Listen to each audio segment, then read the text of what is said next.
ఆగనిగలం ప్రజాబలం AR5 news కి స్వాగతం. ఆ పోటీ గొడ్డల పోటీ అందరికీ రాష్ట్ర వ్యాప్తంగా అందరికీ అర్థమైంది. ఈ గొడ్డల పోటీ ఆ గొడ్డల పోటీ వెన్నుపోటు అంటున్నారు. వెన్నపోటు ఎవరికి పడిచారు? మొట్టమొదటి నువ్వు శవ రాజకీయాలు చేసి శవాల మీద అవతరించిన పార్టీ వైఎస్ఆర్ పార్టీ.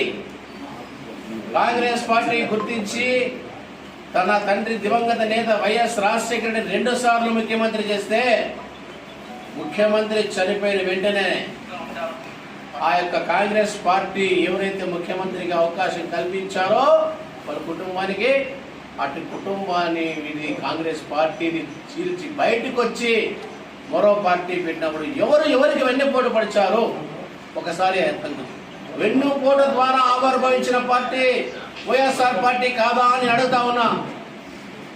కాంగ్రెస్ పార్టీకి వెన్నుపోటు పొడిచి వైఎస్ఆర్ పార్టీని ఏర్పాటు చేసి తన తండ్రికి అంత స్థాయి ఇచ్చినటువంటి పార్టీని కుంగలోకేసి వెన్నుపోటు పొడిచింది నువ్వు కాదా జగన్మోహన్ రెడ్డి అని మేము ప్రశ్నిస్తా ఉన్నాం. మరి శవ రాజకీయాల కోసం అధికార పీఠం కోసం మీరు మన సొంత చిన్నాన్ని గొడ్డల పోటీ చంపించారు. అప్పుడు ఆ గొడ్డల పోటీ ఎవరు పొడిచారు? మీరు కాదా జగన్మోహన్ రెడ్డి అని అడుగుతా ఉన్నాం. మరి తన అన్న ముఖ్యమంత్రి పీఠం అధిష్ఠించాలని పాపం ఆడపడుచు తన సోదరి తొంత చెల్లెలు షర్మిల 1000 కిలోమీటర్ల పాదయాత్ర చేసి నేను జగనన్న బాణము, నేను జగనన్న విసిరిన బాణం అనే ఆ బాణమే ఆమెకి పుచ్చుకొని ఆమె ఆ బాణానికి బలిపశుమైనటువంటి సోదరి నీ చెల్లెలి కాదా జగన్మోహన్ రెడ్డి? నీ చెల్లెలికి నువ్వు వెన్నుపోటు పొడిచలేదా జగన్మోహన్ రెడ్డి అని మేము అడుగుతా ఉన్నాను. మన తన తల్లి రాజశేఖర రెడ్డి సతీమణి విజయలక్ష్మి గారు పార్టీ గౌరవాధ్యక్షులుగా ఉంటూ మరి అందరితోనూ సానుభూతిగా తన తండ్రి చనిపోయినాడు, తన కొడుకు న్యాయం చేయండి అని రాష్ట్ర వ్యాప్తంగా ప్రకటించబెట్టి తన కొడుకు ముఖ్యమంత్రి కావాలనుకొని చేస్తే తల్లిని దూరం చేసి గౌరవాధ్యక్షుల పోస్టు తీసేశావే. తల్లికి వెన్నుపోటు పడిచినట్టు నువ్వా జగన్మోహన్ రెడ్డి మాట్లాడుతున్నావు? చెల్లికి మోసం చేసి నువ్వా జగన్మోహన్ రెడ్డి మాట్లాడుతున్నావు? చిన్నాన్నకి వెన్నుపోడిచి నువ్వా జగన్మోహన్ రెడ్డి మాట్లాడుతున్నావు? చేస్తే ఆ పార్టీకి వెన్నుపోడిచి నువ్వు కాదా జగన్మోహన్ రెడ్డి అంటున్నావు. ఇన్ని వెన్నుపోటులు పొడిచింది నువ్వు కాదా జగన్మోహన్ రెడ్డి? ఆ వెన్నుపోటు ఆ పేటెంట్ అనేది నీకు మాత్రమే చెల్లు అని మేము తెలియజేస్తున్నాం. మేమెవరికి వెన్నుపోటలు పొడిచిలే, నీ మాదిరిగా ప్రజల మీద పన్ను పోటలు పొడిచలే, చెత్త పన్ను పోటలు పొడిచలే, శుక్లక్ పాలన మేము చేయలే. సంవత్సరం కాలంలో అనేకమైనటువంటి హామీలు మేము నెరవేర్చామనే విషయాన్ని కూడా మీ అందరికీ తెలియజేస్తున్నాం. ఇంకా దినం వెన్నుపోట దినం ఎవరిది దినం? దినం ఎవరు చేస్తారండి? ఒక మనిషి చనిపోతే సంవత్సరం దినం చేస్తారు. అట్లా Congress party YSR Congress party July 4వ తేదీన ఈ రాష్ట్ర ప్రజలు భూస్థాపితం చేశారు. అది జరిగి సంవత్సరం అయితే అది తద్దినం. నిన్న వైఎస్ఆర్ పార్టీ సంవత్సరికం వైఎస్ఆర్ జగన్ పార్టీ నిన్న సంవత్సరికం దినం చేశారు. ఇలాంటి దినాలు వెన్నుపోటలు మీకు మాకు కాదు. మేము అధికారంలోకి వచ్చిన వెంటనే 4000 రూపాయలు పెన్షన్ అందించాం, సంవత్సరానికి 3 గ్యాస్ సిలిండర్లు అందించాం. మరి అదేవిధంగా ఇవాళ చంద్రమోహన్ రెడ్డి గారు చంద్రబాబు గారు చెప్తున్నారు మరి త్వరలోనే తల్లికి వందనం మొమ్మడి పథకాలు చేస్తున్నాం. ఇంకా 1000 రూపాయలు పంచాయతీల గ్రామాలకు ఇచ్చాం, నిధులు ఇచ్చాం చెప్పుకుంటూ చాలా మంది నాయకులు మాట్లాడాలి. కాబట్టి ఈ వెన్నుపోటు అన్నదానికి సరైనది కాదు. ఆ పోర్టు పేటెంట్లు మీరే, ఆ హక్కులు మీరే, మాకు అంటగట్టదండి. మీరు ప్రజలు బుద్ధి చెప్పారు, 11 సీట్లు పరిమితం చేశారు. ఇంకా నీకు బుద్ధి రాలే, జ్ఞానం పోలే, నీ యొక్క సైకో మెంటాలిటీ వీడలే. కాబట్టి మా పని మేము ప్రజలకు అభివృద్ధి చేసుకొని ముందుకెళ్తాం. ప్రజలు మాకున్నారు, ప్రజలు మాకు ఆశ్రయిస్తున్నారు. మా ప్రీతమ శాసనసభ్యులు నందమూరి బాలకృష్ణ గారి ఆధ్వర్యంలో ఇక్కడ 93 కోట్ల రూపాయలు తెచ్చారు.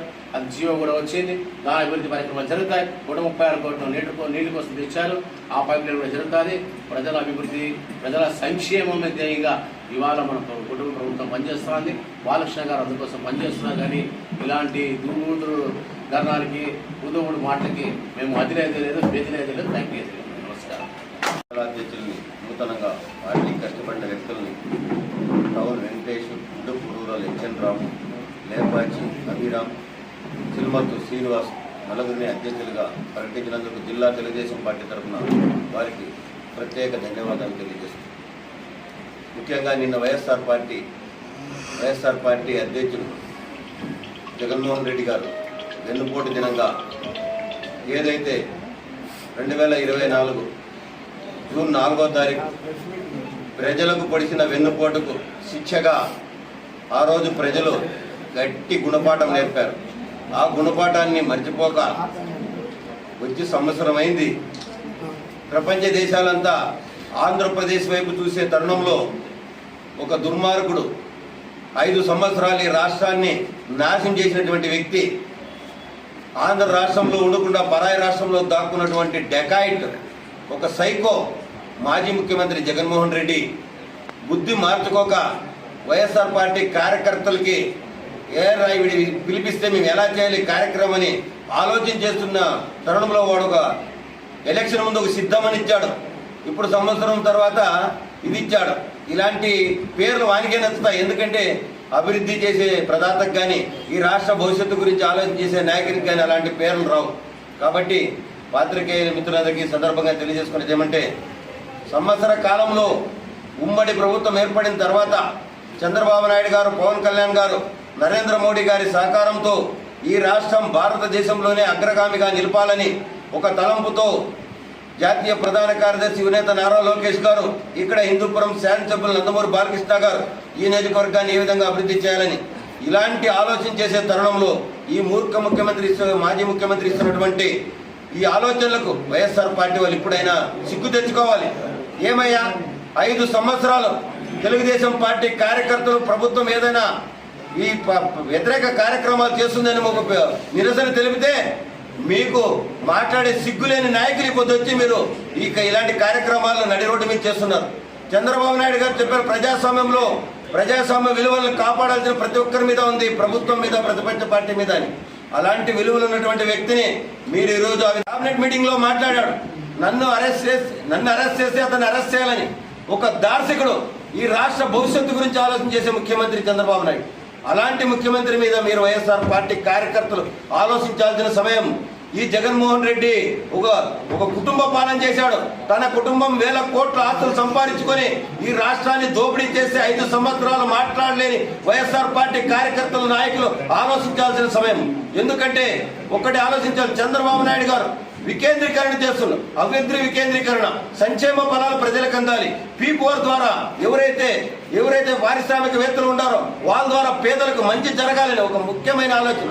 ఈ రాష్ట్రానికి ఒక రాజధాని ఉండాలనే ఆలోచన, ఒక ప్రాజెక్టు ఉండాలనే ఆలోచన, పోలవరం నిర్మించాలనే ఆలోచన, ఉక్కు పరిశ్రమను స్థాపించాలనే ఆలోచన, ఉపాధి అవకాశాలు పెంచాలనే ఆలోచన, పేద బడుగు బలహీన వర్గాలు, దళితులు అభివృద్ధి చెందాలనే ఆలోచన చేస్తున్నట్టు ముఖ్యమంత్రి గారిని చూసి ఆనందపడాలి వైఎస్ఆర్ పార్టీ నాయకులు అని చెప్పేసి సందర్భంగా తెలియజేస్తున్నాం.